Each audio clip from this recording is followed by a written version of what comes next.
Hello, everyone. I have the opportunity today to speak with one of Florida's leading troublemakers, you might say, Christopher Rufo, and he's been working on the education front in Florida. And I want to play the role of friendly enemy today because I'm very interested in what's happening in Florida, concerned as I am about the state of education in general in the West, North America, Canada, the US, and also more specifically with regard to higher education. And so I've been watching the goings on in Florida with great amount of interest, and I have a lot of questions, and I'm going to try to push Mr. Rufo, Chris, as hard as I can today in a friendly manner, because I want to get to the bottom of all of this to the degree that that's possible. And I'm certainly seeing excesses on the leftist radical side with regards to the reformulation of the education system. And as far as I'm concerned, something needs to be done about that, but that's complicated and it's hard to do something about it without falling prey to potential excesses on the more conservative and traditionalist side. So we're going to hash that out today. At least that's my plan. So welcome, Chris. It's good of you to agree to talk to me today, and I'm really looking forward to this. Yeah, likewise. It's a pleasure and an honor to be with you, and look forward to the conversation.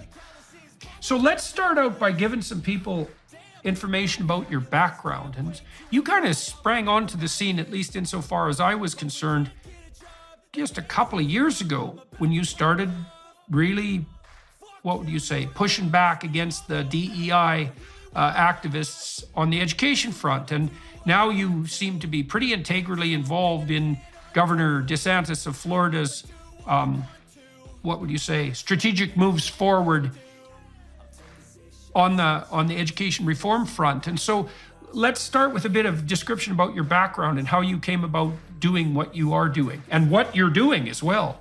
Yeah, well, I think my background is pretty different than a lot of the folks in the conservative world or the conservative movement. I grew up as a kind of a young man of the left. That was my politics, kind of hard left politics as a teenager. My family members were kind of in a long tradition of kind of left-wing and even kind of Marxist and communist activism. But then over the course of my adulthood in college and then after college, I spent about 10 years directing documentaries all over the world for PBS, sold a film to Netflix and other international TV stations.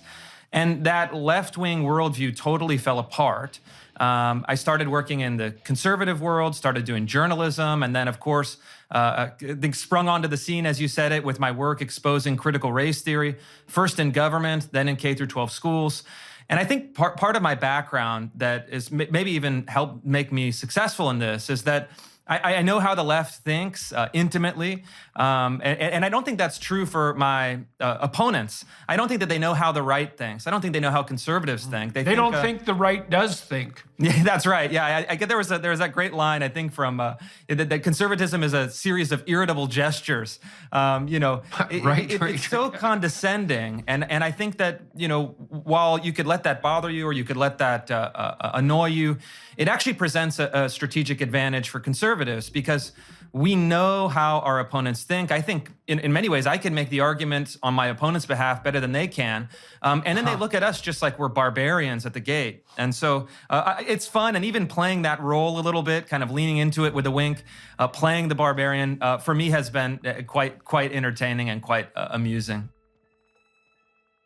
So let's go back to the first part of the biographical discussion there. You said that you were hard left as a teenager and came from a pretty hard left family. And it's definitely the case. There's a famous line, I don't remember who said it, is that, if you're a teenager with a heart, you're left leaning, you're a liberal or a socialist. If you're an adult with a brain, you're traditionalist or conservative leaning. And I think there's some real truth in that.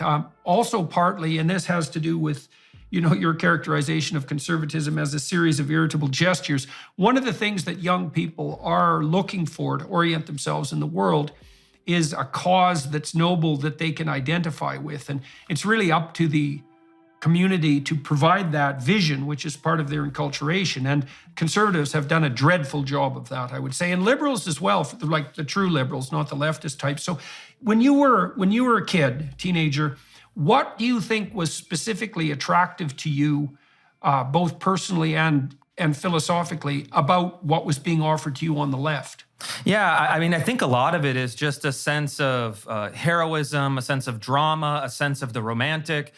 You get all of the mythology of the left. You know, an aunt of mine gifted me a Che Guevara flag that I hung in my bedroom, and you have this kind of heroic image of the swashbuckling reformer pursuing social justice, holding the rich accountable, providing for the poor. And it is a very attractive narrative. I mean, there's no getting around that. It's a magnetic narrative. And the conservative narrative is really one of restraint, duty, obligation. And when you're 13, that's not exactly something that is going to inspire you.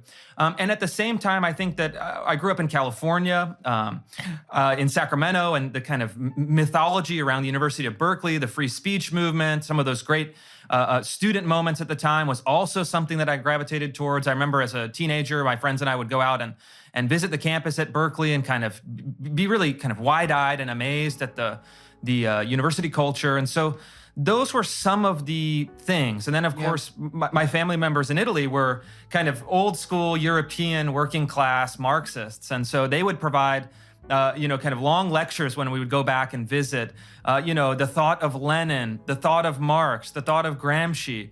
They approached it from a theoretical basis that was, to me at the time, very attractive because it was putting an intellectual frame to politics. And so it engaged me mentally as well. And so it's an attractive So it was package. your first introduction to political theory, really. Well, so the other thing we could point out, too, is that there is a very real issue at stake here, a couple of very real issues. We're going to give the left its due. So the first issue is the pervasive reality of the unequal distribution of both talent and wealth. And so Marx famously noted that capital tended to accumulate in the hands of fewer and fewer people as time went on. Now, the cataclysmic mistake that Marx made, one of many, was to assume that there was something unique about capitalism in the production of inequality. And there's much more thorough work done now on all sorts of theoretical fronts, ranging from physics to economics, demonstrating that proclivity of resource, let's say, or even substance for that matter, to be unequally distributed is extremely pervasive. And so, for example, it is the case that most of the world's capital is in the hands of a relatively few people. But it's also the case